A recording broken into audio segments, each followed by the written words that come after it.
আজকের দিনটি বাংলাদেশের একটি ঐতিহাসিক দিন। বাংলাদেশের জুলাই বিপ্লব পরবর্তী 5টি ক্যাম্পাসের ছাত্র সংসদ নির্বাচন সংগঠিত হয়েছে এবং 5টি ছাত্র সংসদের নির্বাচিত প্রতিনিধিদেরকে নিয়ে একটি প্ল্যাটফর্ম গঠিত হয়েছে। প্ল্যাটফর্মটির নাম হচ্ছে ঐক্যবদ্ধ ছাত্র সংসদ এবং ঐক্যবদ্ধ ছাত্র সংসদের উদ্যোগে সারা দেশব্যাপী গণভোটে হায়ের পক্ষে গণজমায়েত অনুষ্ঠিত হবে এবং তার ঘোষণা হয়েছে।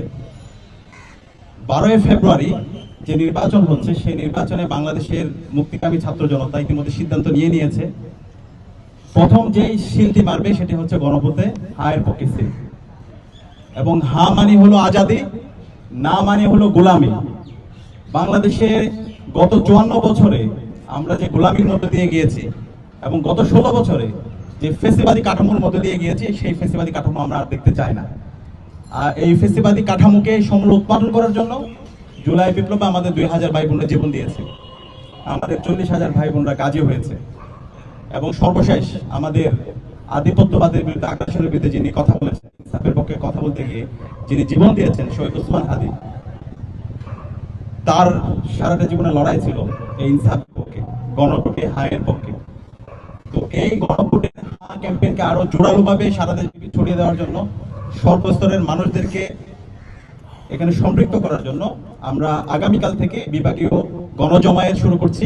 আগামীকাল সিলেটের বন্দরবাজার ফুড পয়েন্টে আমাদের গণজমায়েত অনুষ্ঠিত হবে দুপুর 2টায়।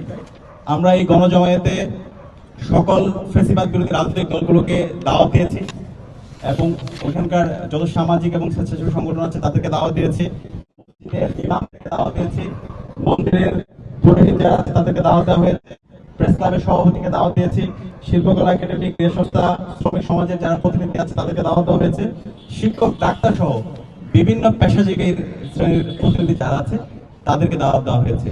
তো আমরা পুরো দেশ জুড়েই ডাকসু, জাকসু, রাকসু, চাকসু এবং যোগসু এই 5 ছাত্র সংগঠনের যারা প্রতিনিধিরা আছে এবং সর্বস্তরের শিক্ষার্থীরা আমরা সারা দেশব্যাপী ছড়িয়ে পড়বো এবং সারা দেশব্যাপী এই গণভোটের হার পক্ষে আমরা ক্যাম্পেইন করব। এই হা মানে বাংলাদেশ, হা মানে ইনসাফ, হা মানে নতুন রাজনৈতিক সংস্কৃতি বিনির্মাণ করা, হা মানে আর কখনো যেন বাংলাদেশ ফেসিবাদ ফিরে না আসে তার জন্য সুন্দর একটি রাজনৈতিক সংস্কৃতি বিনির্মাণ করা, বাংলাদেশের যে স্বাধীন প্রতিষ্ঠানগুলো আছে সেটাকে শক্তিশালী করা। তো সেই দায় থেকে আমরা মনে করি এই জুলাই বিপ্লবের শহীদদের আকাঙ্ক্ষা যদি আমরা পরিপূর্ণভাবে বাস্তবায়ন করতে চাই, জুলাইকে একটি পরিপূর্ণ বিপ্লবে রূপ দিতে চাই, তাহলে এই গণভোটে হাকে বিজয় করতে হবে। তো সেই দায় থেকে আমরা সেই গণ ক্যাম্পেইন শুরু করছি। কিন্তু আমরা খুবই হতাশ হচ্ছি, ইতিমধ্যে আমরা দেখতে পেয়েছি বাংলাদেশ জামাত ইসলামী, এনসিপি সহ 11 দলীয় জোট তাদের অবস্থান পরিষ্কার করেছে। তারা তাদের নির্বাচনী ক্যাম্পেইন যেখানেই করছে সেখানে তারা গণভোটে হায়ের পক্ষে ক্যাম্পেইন করছে। কিন্তু আমরা খুবই হতাশ হচ্ছি, বাংলাদেশের একটি রাজনৈতিক দল তারা নিজেদেরকে বড় দল দাবি করে, কিন্তু আমরা দেখতে পাচ্ছি তাদের এই ভুল পলিসির কারণে তারা দিনে দিনে ছোট দল হয়ে যাচ্ছে। তো এই ভুল পলিসি থেকে আপনারা বেরিয়ে আসেন। আপনি সারা দেশব্যাপী বক্তৃতা দিচ্ছেন, ক্যাম্পেইন করছেন, কিন্তু আপনার মুখ দিয়ে কেন গণভোটের পক্ষে হায়ের কথা বের হচ্ছে না? এটার মাধ্যমে আপনাদের যে অবস্থান সেটা ধীরে ধীরে দুর্বল হচ্ছে। অবস্থান নিতে আপনি ভুল করেন তাহলে 12 ফেব্রুয়ারি যে নির্বাচন হবে সেই নির্বাচনে সারা দেশের ছাত্র জনতা এবং সারা দেশের মুক্তিকামী মানুষরা আপনাদের বিরুদ্ধে অবস্থান নেবে।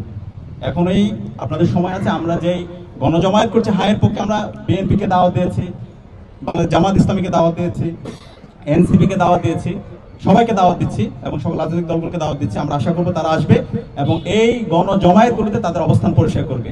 11 দলীয় জোটকে আমরা ধন্যবাদ জানাচ্ছি। তারা তাদের নির্বাচনী ক্যাম্পেইনের মধ্যে তারা সবার আগে তাদের এজেন্ডার মধ্যে গণভোটে হা ক্যাম্পেইনকে বিজয় করার জন্য ক্যাম্পেইন করছে।